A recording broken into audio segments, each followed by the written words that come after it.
You design it, you practice it, you race it, and you win it. The story told so many times by Chris Hague and told again here today. Chris Hague. And as it says, the Phil Lloyd Appeal, and what a good cause that is. The driver of the car, though, Chris Hague, and a car that is somewhat used to winning, but I think also has had a problem or two. Perhaps we'll turn to the driver. Chris, let's go through the problems first before we rejoice. Problems with the car, you mean? Yes. Well, it was a new car last year and it needed quite a bit of sorting out to start with, but it's gradually come along, and at the moment it's handling very well, and it seems to be going reasonably well in a straight line. And this year, touch wood, the engine's been nice and reliable, and you know, I'm having a good season. Well, what are the wins that you've had this season? We've seen a couple of them. I've had 7 wins this year from my 11 starts, and a second, a third and a fourth, so I'm very pleased with that. What about fastest laps? Oh, quite a few of those. You don't count those anymore? I've forgotten those, but I've got 2 lap records this year. And the records are where, Chris? Here at Snetterton and at Brands Hatch. I set those this year. Well, that's something to beat then, because having a lap record here, how did you go on in practice? Half a second down on my lap record time, but our practice session was early on when it was a little cooler, and I wouldn't expect to get to that record time in practice. Well, you're not in fact on pole position today, are you? No, I'm a tenth of a second behind Gary Randall, who's got one of my cars, so I'm quite happy about that. Well, what about the other people that could be challenges today, you think? Two other people close to us. Dick Harvey's on the outside of the grid. He's within half a second of us, and Ian Slanders in fourth position. He's very close as well. Well, let's turn away from racing at the moment and something that came from racing, and that was Phil Lloyd. First of all, the accident he had. Yes, Phil had an unfortunate accident at the start of a race at Mallory Park 2 years ago, and a lot of good work by the marshals saved Phil's life, and he's been paralysed since then. In fact, the only part of his body he can move is his head, and Phil was in Stoke Mandeville Hospital for a long time. He now lives at home, and he's getting married, in fact, in a couple of weeks' time. Tremendous. Which is lovely, and he's marrying one of the physiotherapists who worked with Phil at Stoke Mandeville. So it's really a fairy tale story for Phil in one way. Well, they tell me that he's also got a tremendous personality even now. Oh, yes, Phil is always cheerful. Hasn't got a lot to be cheerful about, but he's always cheerful, witty, and whenever I go and see him, I saw him yesterday on my way up here, he, full of conversation, he knows what's happening in motor racing, he goes to meetings occasionally, he gets out and about as much as he can, and I just admire his strength and his courage, I really do. Well, what about the Phil Lloyd appeal itself now, the purpose of that?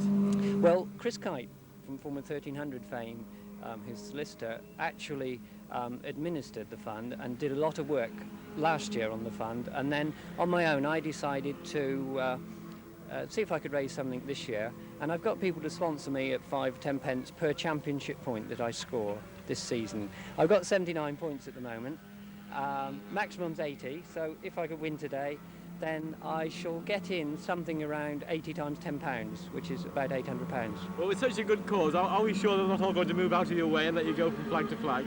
Well, I know one or two of the drivers who are going to be racing against me today have sponsored me, so it does save them a penny or two if they beat me, actually. Well, Chris, that's an excellent appeal, but 750 racing, let's finish on that point. It really is an excellent formula, not only for starting, but for continuing to race for fun, isn't it? Yes, it is. It's not easy to start in the formula and be competitive straight away, but it's a friendly formula and lots of people help. The experienced runners are always willing to help the newcomers, and in fact I stayed with someone who's having his first season. I stayed with him last night, and he's enjoying his start to 750 racing, and I'm sure he'll get it all sorted out in the end and slowly move up the grid. Moving on to the designer side of Chris Hague, how many cars have you actually designed now? Well, I've actually built 8 cars, all to my design, but they tend to vary a bit as they go along. Not drastic changes, but the last one, which hasn't raced yet, it's in the garage at home, is quite a bit different to the first one. Is that going to be the Hague 82? That's right, Hague 82. So this will be a Hague 81, there's going to be a Hague 82? That's right. And the first one, Chris, was the? Was the Wessex CH767, which I built in 76. Is it still racing? No, I won the championship with it in 76. I sold it to Roland Nix, and he won the championship in 77, and it was written off halfway through 78 by another driver. Keith Cooper won the championship in 79 in a similar car to that one, so that made 3 championships. And last season, Mark Storr in Hague 78 tied with Bob Simpson for the championship, and I came equal third with Dick Harvey, so we've done quite nicely. Well, last, of course, you are a teacher, I think in Poole in Dorset, isn't it? Somewhere like that? That's right. Actually, I teach in Wareham at the moment. In Wareham, but, yeah. It's in Dorset. They know you race, and undoubtedly they know you race. When you get back in on a Monday, do they ask you how you went on? Oh, yes. The children in my class are usually very involved, and they like to know what's happening. And I have brought some of them to the circuit. I took a party to Mallory once, and they thoroughly enjoyed it. Yes. It makes a bit of a change for them to have a teacher who races. And do you think one or two of them might race because of it? Could happen, couldn't it? Chris, let's hope you have an excellent day's racing. Hope you win for 2 reasons. One of them, of course, the Phil Lloyd appeal, but let's hope it's also an excellent race. Thank you very much, Tony. And still it's the Abbey Farm Racing other car, Bob Juggins from Sawtree with the Royal RT29 that wins the race. And what a battle he had in the end. And Gianfranco Cane from Mexico finishing in 2nd place. And what a late bid from Paul Settle, almost on the line. Formula Ford racing at its very best. The man at the moment, shortly to get out of his car, a winner who must have suddenly realised he'd won, and that after he came through the S's and saw what we didn't see on that very last lap. Bob Juggins is out of the car. Jonathan Vandermeer will be with him when he takes the laurel wreath. And I imagine that the question that Jonathan is going to be about to ask him is what happened out in the Essex, what happened...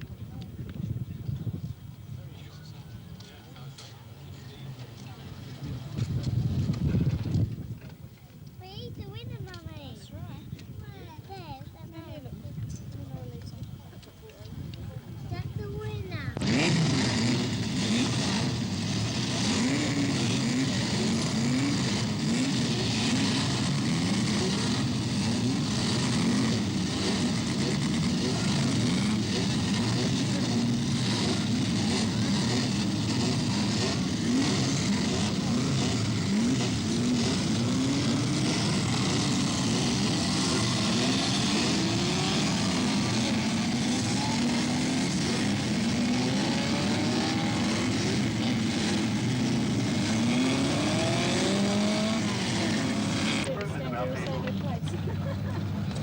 The intrepid hero of mini racing, Jeffrey Parrish. I can see him across there in the press box, giving us a wave. I'm not sure whether he's speaking of Mr. Newbuster, but never mind. Your chances of getting a good ride with a mini magazine from right out of the window. Coming to the grid for the Reliance 750 Formula Championship race. The man in pole position today. Oh, wait a minute, Paul. Gary Randall. Going time 1 minute 21.2 seconds. Thanks to Gary. The teacher from Poole in Dorset. And completing that row, car number 3, that's the Derby from High Wycombe, and the man in that car, Dick Harvey. So the front car again, Gary Randall, Chris Hayes, and Dick Harvey. On the next row of the grid, the channel, of course, is famous for the Austin 7 Chummy in 750 circles. And next to him, car number 85, Jeremy Bailey. Jeremy Bailey completing the third row of the grid. On the next, Rod Giles, and Rod Giles sets the car number 74. Mr. Watley, Mr. was the captain of the 750 leather race team. It's the 6-hour relay of 2 seasons to go. And looking down at the yellow flag, that yellow flag is over car number 41, Stuart Hollywood. He made up a Boston marble, but his arms are waving in the air. His car won't start, and there are about 6 relative cars behind him. Comes down the starter, goes over to the starter's roster, and the car that wants to run on the grid, back on the 4 road. And David Owen, but he has to down now, he must be able to start it. So Frank goes to Boston,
And out at Coram now, it's Chris Hague into a whole jangle of cars, which did in fact probably slow him down considerably.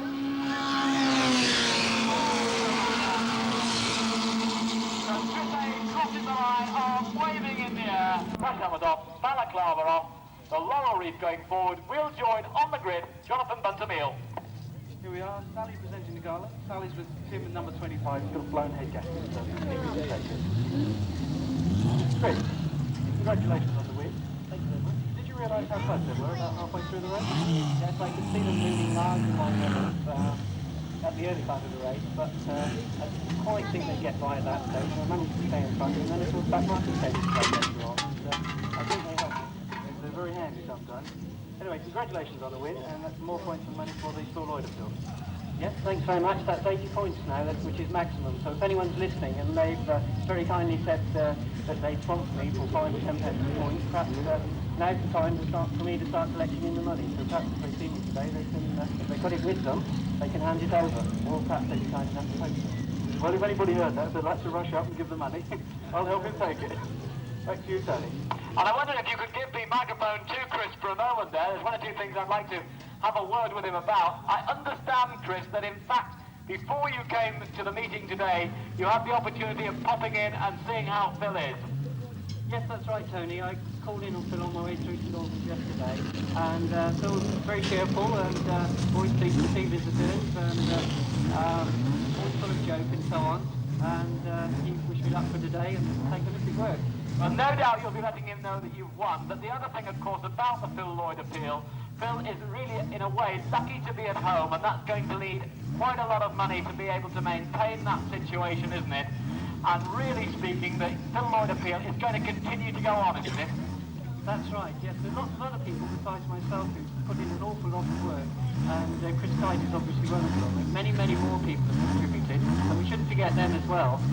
But yes, it's a lot more expensive for Phil living at home. It's nice that he can live at home, not have to stay at Stoke Hospital, and he's very lucky that he's very well cared for at home. And so yes, it is expensive. Well, Phil Lloyd perhaps makes me feel what a lucky guy I am, because in fact there's only one part of his body that he can move, isn't there, Chris? There's only one part of his body that he can move at all. Yes, that's right. Phil can only move his head and his neck. Has difficulty breathing, although he does manage to breathe. Better now than he did in the first year. And so absolutely everything has to be done for Phil. Chris, the last question. If somebody here is today who wants to make a donation towards the Phil Lloyd Fund, how do they go about doing it?